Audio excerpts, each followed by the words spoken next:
बिहार की सियासत में एक बार फिर सरगर्मी बढ़ने वाली है। विधान परिषद की 10 सीटों पर होने वाले चुनाव के लिए निर्वाचन आयोग कभी भी चुनावी डंका बजा सकता है। इन चुनावों को लेकर एनडीए और महागठबंधन दोनों सियासी खेमों में हलचल तेज हो गई है। एक तरफ जहां एनडीए गठबंधन के भीतर सीटों के बंटवारे को लेकर संतुलन साधने की चुनौती होगी, वहीं महागठबंधन के लिए साख बचाने का सवाल माना जा रहा है। नमस्कार, आदाब, सत श्री अकाल। मैं हूं मनोज नारायण सिंह और आप देख रहे हैं मंथन टुडे। जून महीने में विधान परिषद की कुल 10 सीटें खाली हो रही है। इनमें 28 जून को 9 सदस्यों का कार्यकाल समाप्त हो रहा है, जबकि मुख्यमंत्री नीतीश कुमार के राज्यसभा जाने के बाद एक सीट पहले से ही खाली है। ऐसे में इन सीटों पर चुनाव होना तय माना जा रहा है। मई के अंत तक विधान परिषद चुनाव की घोषणा कभी भी हो सकती है। निशांत कुमार और दीपक प्रकाश दोनों ही विधानमंडल के किसी भी सदन के सदस्य नहीं हैं।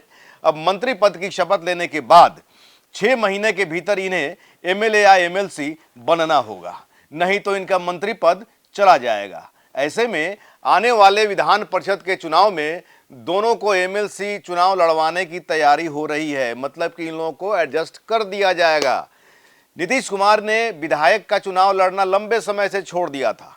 वे विधान परिषद के जरिए ही निर्वाचित होकर सीएम बनते रहे हैं। अब निशांत की बारी है। निशांत की पॉलिटिक्स में एंट्री भी विधान परिषद के जरिए ही होने वाली है। निशांत कुमार, दीपक प्रकाश का विधान परिषद का चुनाव लड़ना अब तय माना जा रहा है। दोनों नेता एनडीए की ओर से चुनावी मैदान में होंगे। बीजेपी और जेडीयू के बड़े हिस्से के बीच चिराग पासवान की एलजेपीआर को भी एक सीट मिलने की प्रबल संभावना है। माना जा रहा है कि एनडीए जातीय और क्षेत्रीय समीकरणों पर जोर देगी। तेजस्वी यादव के नेतृत्व में महागठबंधन सुनील सिंह के अलावा नए चेहरों पर भी दांव लगा सकता है। भारतीय जनता पार्टी की तरफ से सम्राट चौधरी के इस्तीफे से खाली सीट के अलावा संजय प्रकाश का कार्यकाल 28 जून को खत्म होगा। जेडीयू से गुलाम गौस, भीष्म सहनी, भगवान सिंह कुशवाहा और कुमुद वर्मा की सीटें खाली हो रही है। आरजेडी की तरफ से मोहम्मद फारूक और सुनील कुमार सिंह का कार्यकाल समाप्त हो रहा है। इस वजह से सीटें खाली होंगी। दूसरी तरफ कांग्रेस से समीर कुमार सिंह का भी कार्यकाल खत्म हो रहा है। और ये जो एमएलसी का चुनाव होने वाला है, ये सम्राट सरकार में पहली बार ये चुनावी दंगल होने जा रहा है। और इसमें एक तरह से कहा जाए तो महागठबंधन का भी लिटमस टेस्ट होगा, एनडीए का भी होगा, सम्राट चौधरी का भी इसमें जो है लिटमस टेस्ट माना जा रहा है।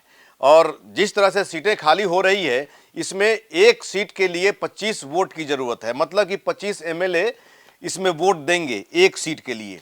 और 2025 के विधानसभा चुनाव के जो परिणाम आए हैं, उसके मुताबिक जो समीकरण बना है, जो समीकरण बिगड़ा है, मतलब कि एनडीए का समीकरण बन गया, महागठबंधन का समीकरण बिगड़ गया। तो वैसी स्थिति में एक सीट के लिए अगर 25 विधायक चाहिए तो महागठबंधन का 3 सीट खाली हो रहा है, आरजेडी का 2 और कांग्रेस का 1। 3 सीट के लिए 75 कैपेसिटी चाहिए, 75 एमएलए चाहिए, जबकि वो पूरा नहीं है। वैसे में 2 भी नहीं पूरा हो रहा है, 2 के लिए 50 चाहिए। तो वैसी स्थिति में महागठबंधन के लिए साख बचाना बहुत मुश्किल है। अगर एक तो श्योर है कि एक बच जाएगा, लेकिन बाकी जो है एनडीए के खाते में जाता हुआ प्रतीत हो रहा है। अब ऐसे में सम्राट चौधरी के लिए तो राह आसान ही है, लेकिन अगर इसमें महागठबंधन को भी जो है अगर एक सीट के लिए खींचातानी अगर महागठबंधन करती है, मतलब सेकेंड सीट के लिए, तो वैसी स्थिति में 50 वोट चाहिए, जबकि 5 वोट घटेगा। वैसी स्थिति में 5 वोट का प्लस माइनस, और इधर जो है सम्राट चौधरी चाहेंगे कि एक सीट छोड़ के बाकी सारा सीट हम एनडीए ले लें।